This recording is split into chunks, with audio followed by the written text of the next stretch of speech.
I suppose classical music was something I got from my grandfather, who was a Euro snob living in Canada, who absolutely wanted to make sure his grandchildren didn't lose their European soul in this, what he thought was an inferior Canadian culture. So quite early, he put us in front of the piano, that's me, my brother, and my sister, and started to teach us. And he really worshipped these gods of European cultures, especially the composers. He loved Bach, Beethoven, Brahms. He loved Richard Wagner. And so I kind of always saw classical music as this very serious, almost religious kind of activity that he took part in. He was a bit of a scary guy, but I think the sounds that came out of the piano were at least interesting enough that I was fascinated, actually, and sort of, I took to it, even though the whole time I was a little bit scared of him. I guess when I was old enough to have my own taste, I kind of had this parallel track of finding things that I liked, mostly by watching TV and seeing the first music videos. Watching, Lionel Richie dance on the ceiling was really exciting for me. So these parallel tracks continued basically through my whole life, and I guess today in the music I do, you can see both. You can see the ridiculous showman who's still trying to dance on the ceiling like Lionel Richie.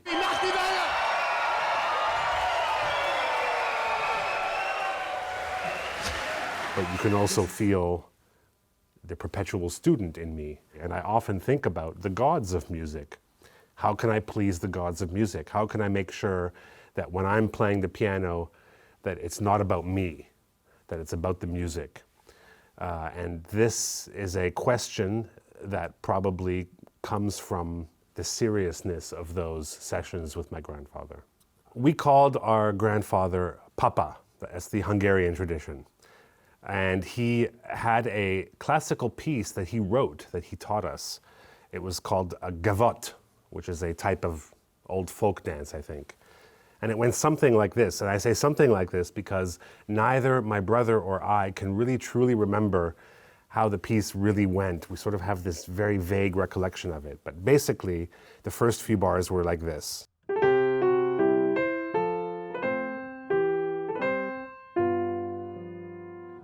And when I was recording Solo Piano 2 back in 2011, I decided to try to finish the piece and turn it into my own creation. And I created the last song on the album called Papa Gavot, which I sort of extended to sound like this.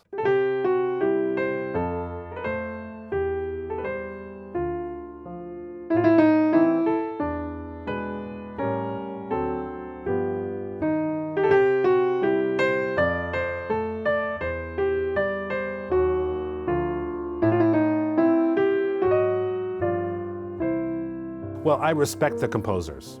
It's the institutions that deserve our disrespect. They're the ones who are very elitist.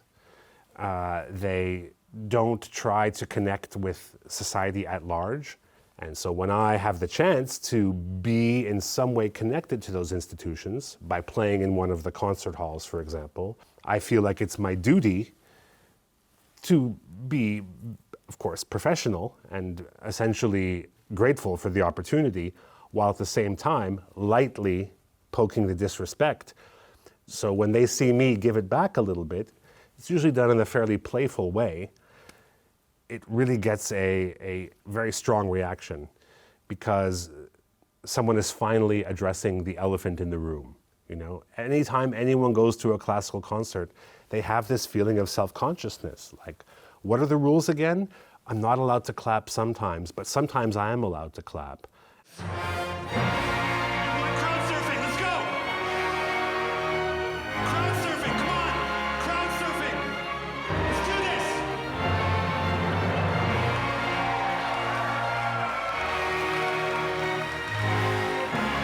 That's right!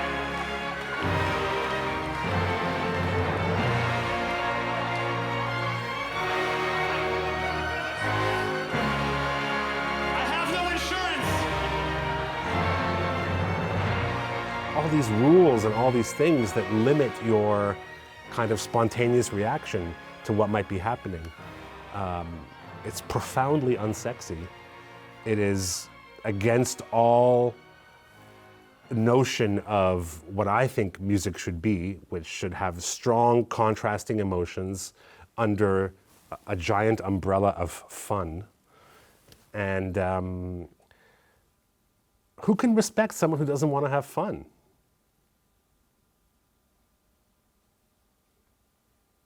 I can't.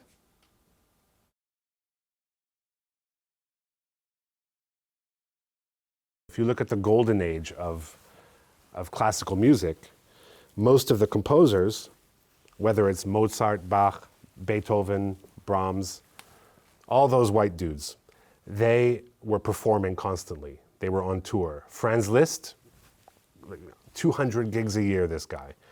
And these were people who could modify the pieces they were composing to fit the moment. You know, Chopin famously hated to have to write down his pieces because he played them differently every time. It's like, well, which version? Is this the version for when I'm playing late at night for a lady friend? Or is this the version when I'm playing in a concert hall for 2,000 people? The music was alive in that every time it was played, it was a little bit different.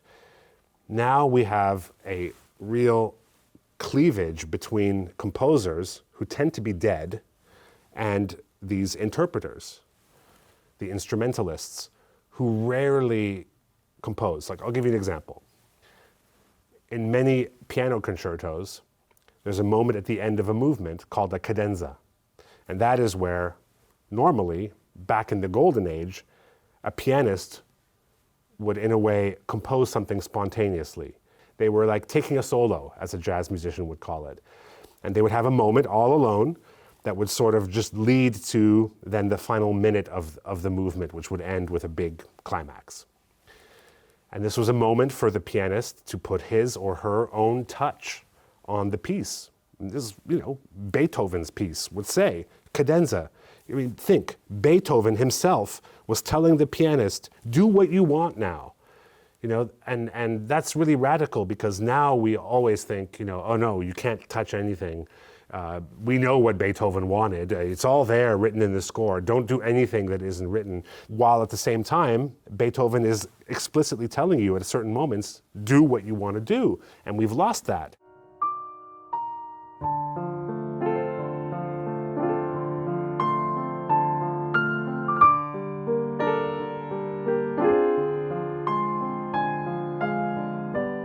So as a pianist, I would say I'm definitely a jazz pianist. But as a composer, that's where the classical influence comes in, because what classical music does best is storytelling. And what I mean by storytelling is that often you can create a very complex series of emotions in a relatively short period of time that the audience, even though they can't put a name to it, will instinctively identify with.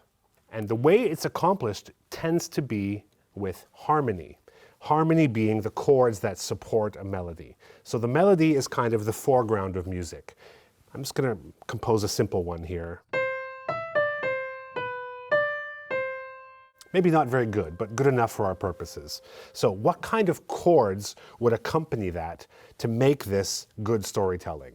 Well, let me do the bad storytelling version first. In my opinion, this would be the most predictable version.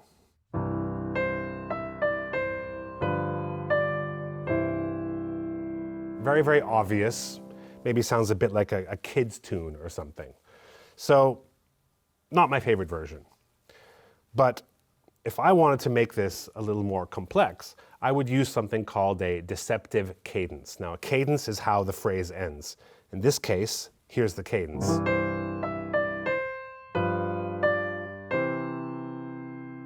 Okay, if we want to do a deceptive cadence, it has to deceive you, which means it has to create an expectation and then subvert it. So, I would start with a minor chord instead, by the way, get a little bit more melancholy in there.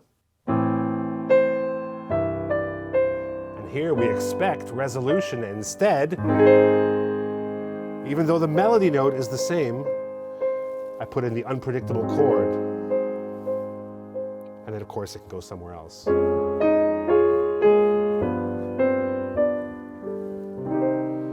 And I like that it's called a deceptive cadence because it really captures the spirit of being almost like the writer of a suspenseful mystery novel. I mean, imagine a mystery novel where everything was predictable. It would be really boring. Every good story needs surprises, right? Even the Bible has a lot of twists and turns. Jesus comes back. Whoa, didn't see that one coming. So every piece needs surprises. At least for my taste, if music really has nothing to sort of wake me up and get me engaged, then it fails. Then it simply becomes background music.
For my purposes, I think the most important distinction is rhythm. Now, I'm trying in my concerts to create a feeling that my music is modern, that my music is informed by rap, electronic, and pop music. Except I don't have the right instruments, the right technology. I don't have a drum machine with me. I don't have a singer to sing a catchy chorus. I don't have, a saxophone player who can come in and do a cheesy sax solo.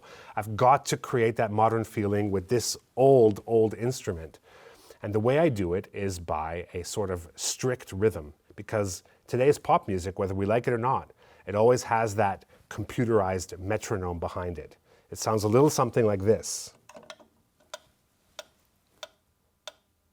Right? Rhythmic perfection. No human can match that.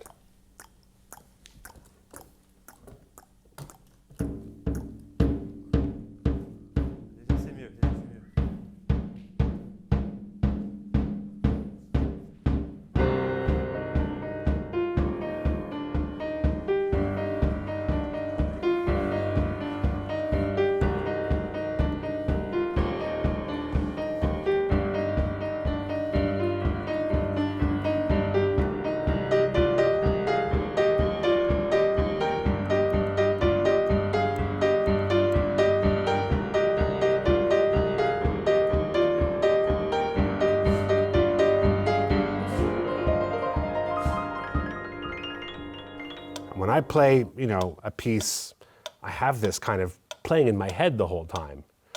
Let me just quickly play a riff from a rap song. Let's say Still Dre by Dr. Dre.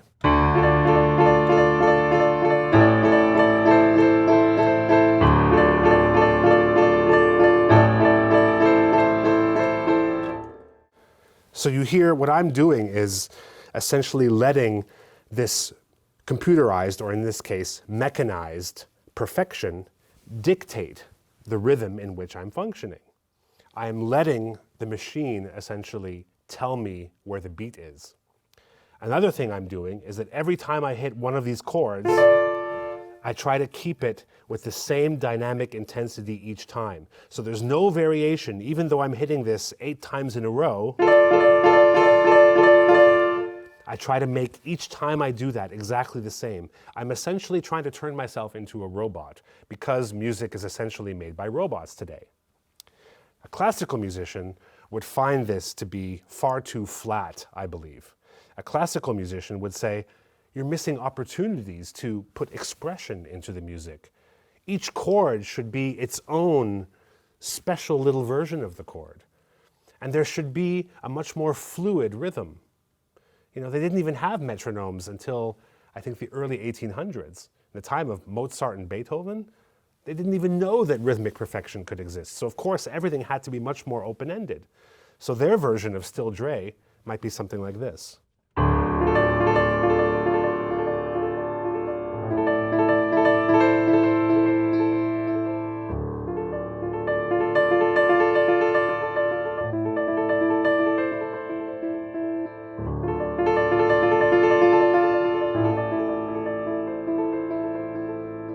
Well, I think the idea of who your favorite composer is very interesting because some people would like to characterize it as who invented something new, who is important, so to speak.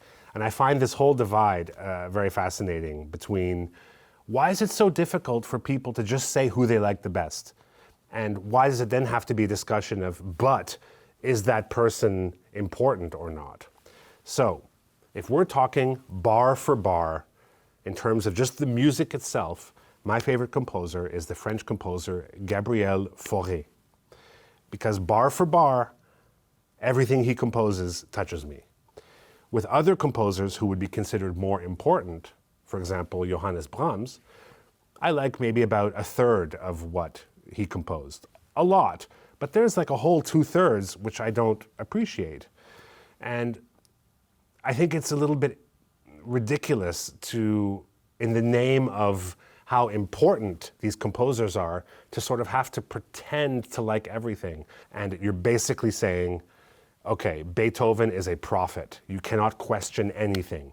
You can't say, I don't like the third movement because it reminds me of people prancing around in wigs. It's like you're not allowed to say that. But if that's really your taste, how come you shouldn't be allowed to just own that? So it's this difference between what do I actually like and what am I meant to like? There's this sort of divide. You have your real taste, which I think probably comes from childhood. And then, of course, you have this idea of taste as a self-defining mechanism. The idea of the guilty pleasure is part of this divide. What is a guilty pleasure other than someone saying, I like something, but I know I shouldn't? It's a little bit like, ooh, I shouldn't eat this chocolate muffin, but I really like it. Well, I say eat the chocolate muffin. I say if you like Enya, if you like the Bee Gees, if you like Billy Joel, if you like Gabriel Fauré, as I like all of those, I'm proud to shout it from the rooftops, as much as I'm happy to say, I don't like Richard Wagner as a person or as a musician. I think his music is too bombastic. His music sounds to me like a guy with a small driving one of those fast Lamborghinis. He's just trying too hard to impress you with all that bombastic energy. You think, come on, what's he covering up for? He's obviously compensating for something. So I think the idea of taste in classical music is really problematic because these prophets, these old dead white men, have really been sort of, projected into a kind of pantheon of untouchable genius, you can't even decide for yourself if you really like them or not.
I don't like Christmas. No. Well, look, I hope to make a Christmas album for people like me who generally don't really like Christmas. I tend to work during Christmases. I have had moments where I let myself feel part of something at Christmas time, and it can be a really beautiful feeling.